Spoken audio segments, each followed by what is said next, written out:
election process, as they have access to the beneficiaries and the records of the benefits flowing to them through the welfare schemes. There was a request for non-deployment of them during elections. The concern was also highlighted about the partiality of the election machinery. Some parties complained that government officials should not participate in the party functions or party programs. One of the party requested for polling station for tribals in Parvatipuram, Manayam district in vicinity of their residence, as the distances of the polling stations are little far off because of the terrain and the inaccessibility. They also asked about the availability of BLOs at polling station, and one party raised the concerns of bias of election staff and BLOs on the election duty. The few parties raised the question of voters who could be registered in Andhra and the nearby state of Telangana, and how do we stop that they do not do voting here, or they do voting here by getting registered here. The one party asked for some more facilitation at the polling station when the elderly and PWD come, in terms of shamiyanas and in terms of chair, because it will be the season where the heat will also be there. So friends, this is what broadly they asked. Before I start the details of review of our poll preparedness, and without mincing any words, let me tell you that the Commission has emphasized and have given very clear and firm directions to election machinery and the entire bureaucracy to be impartial, transparent, accessible to all stakeholders. I would repeat that very strongly. All the formations of the bureaucracy, district magistrates, SPs, IGs, excise, transport, everyone has been extremely clearly, without mincing any words, told the necessity and the democracy for them to be absolutely impartial and provide level playing field for all the parties, to maximum facilitation to the voters, to bring them to the polling stations, give them the best experience, and during the process, while they deal with political parties, provide to all candidates a level playing field. What does it entail? What does it mean, giving the thing? I will tell you now. So let me now start with the profiling of what the elections look like. The two elections will happen, Assembly and Parliamentary. You have total 175 seats for the Assembly and 139 general, 7 STs and 29 SCs. In Parliament, you have 25 constituencies, 20 being general, 1 ST and 4 SC. If you come to the general overview of the voters, total electors are 4.07. The final roll will be published on 22nd of January 2024. This is the situation as of now, and a very happy trend, which we wish is there all across the country. Female voters are more than the male voters. 2.07 crores as against 1.99 crores. So the gender ratio is positive. We have done a special focus on registering the persons with disabilities, which are 4.76 lakhs. 80 plus voters who will be given facility to vote from the comfort of their home is 5.8 lakhs. And very again happy figure that there are more than 1,174 to be precise voters who are of the age of 100 and plus. And again very interesting thing, that first time voters between 18 to 19, this is where we are focusing on the youth, so that they become the part of the democracy and they start coming to the polling stations, is 7.88 lakhs. This is the first time voters, which is a very healthy ratio again. Friends, coming to the focus on women, it is how it has been increasing.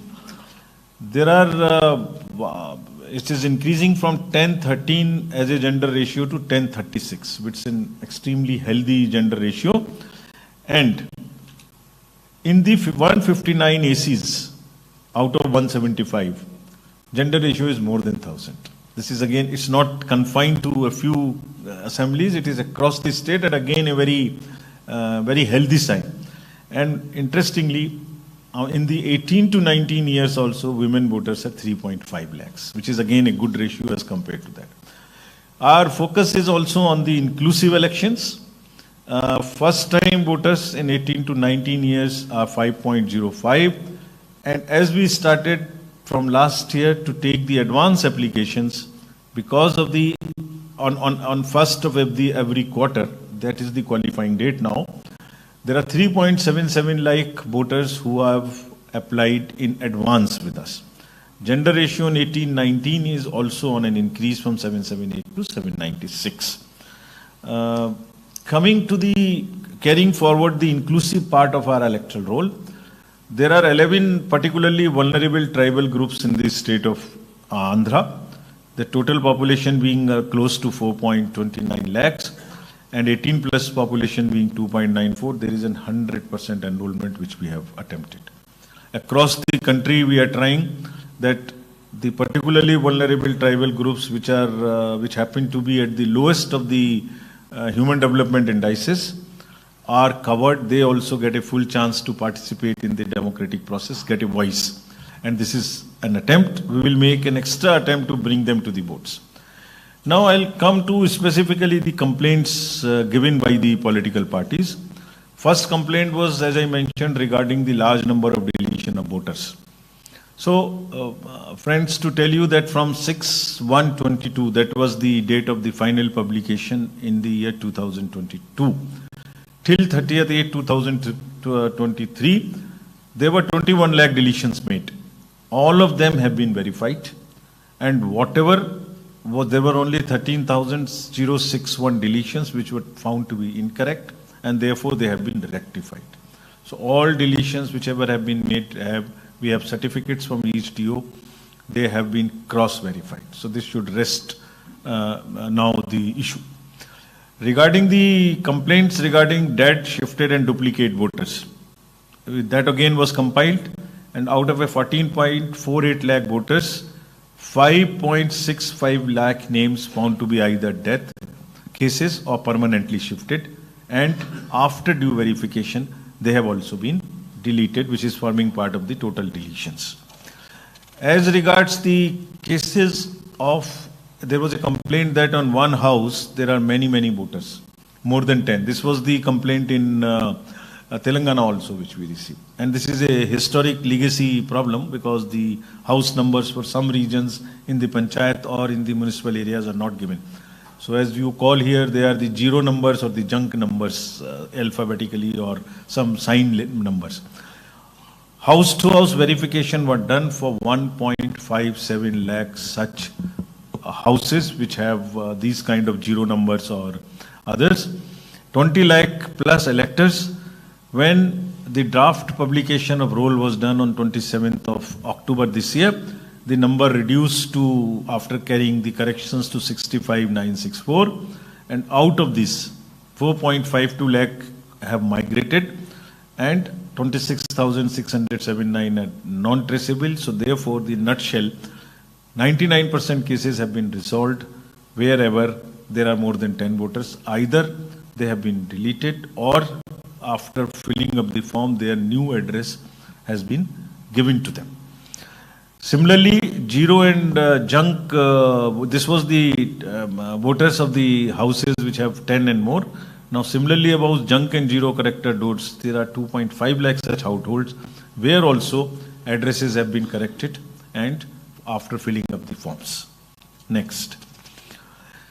Now after completing the ER, coming to the overview of the polling stations.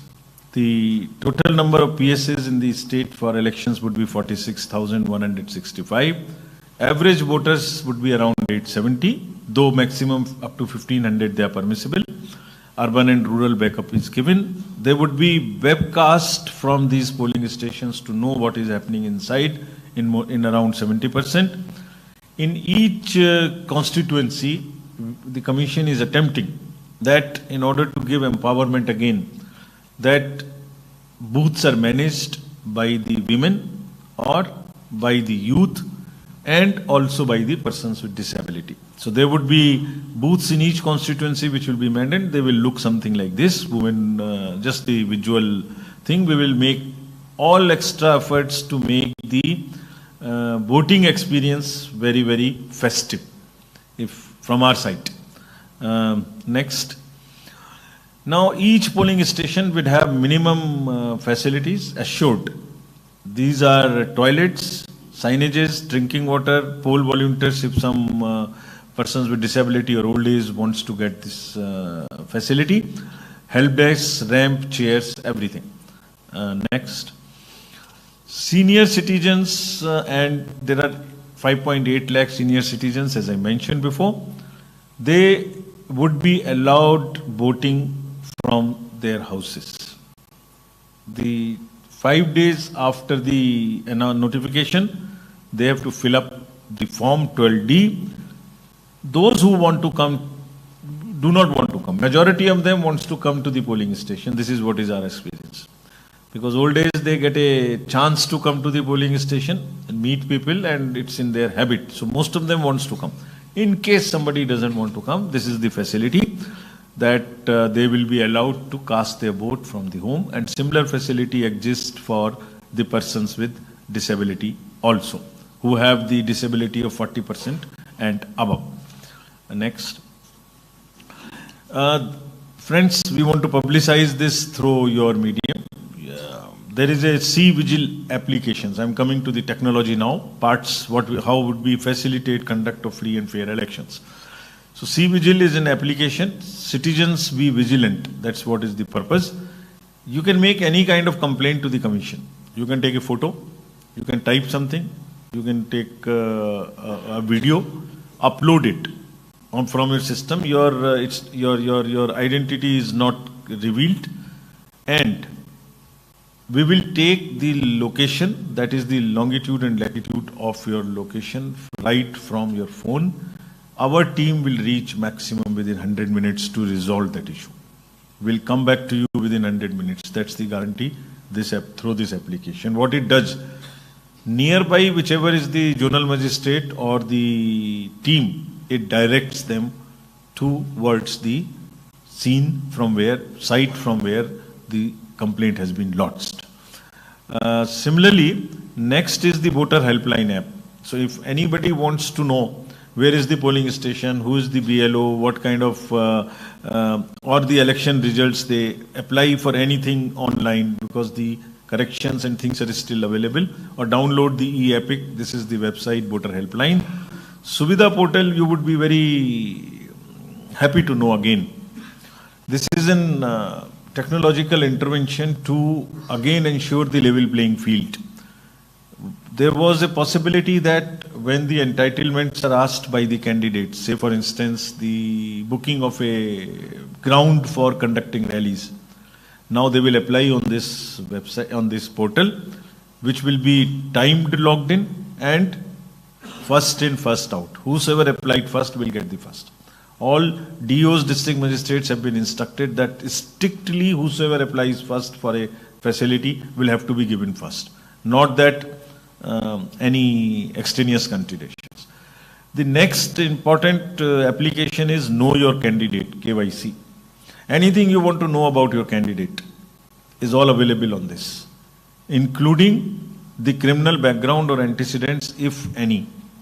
And each candidate has to publish thrice in newspapers, portals, TV, everywhere about the criminal antecedents. This is to make the voters aware as to what kind of, whom we are choosing, what kind of criminal background he has. Then it's the choice.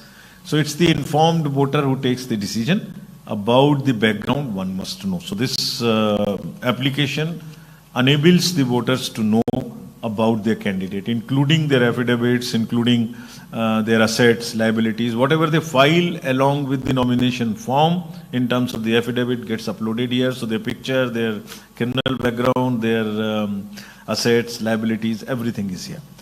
So know your candidate before you decide whom to vote. Now, coming to the law and order and how would we ensure that the freebies and money and these kind of things are not are checked.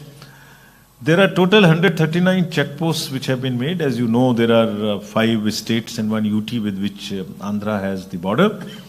Across the border and across the departments, police has around 95 checkposts. GST would have 29, road transport 3, forest checkposts 12, 139. We have asked very strictly all these departments to not work in silos.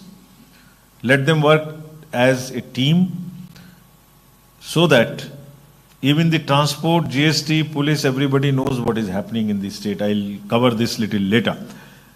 Next, we had a meeting with the enforcement agencies of the state and the center, like state police, state excise, central GST, coast guards, Directorate of Revenue Intelligence, income tax, customs, DRI, Bureau of Civil Aviation, Transport, Airport Authority, Narcotics, ED, everyone. You would ask us what happened. You met so many, what did you do meeting them? Recently, because of, we have introduced a application again, which puts all these agencies on a particular platform. So we know on a day-to-day basis as to what they are doing.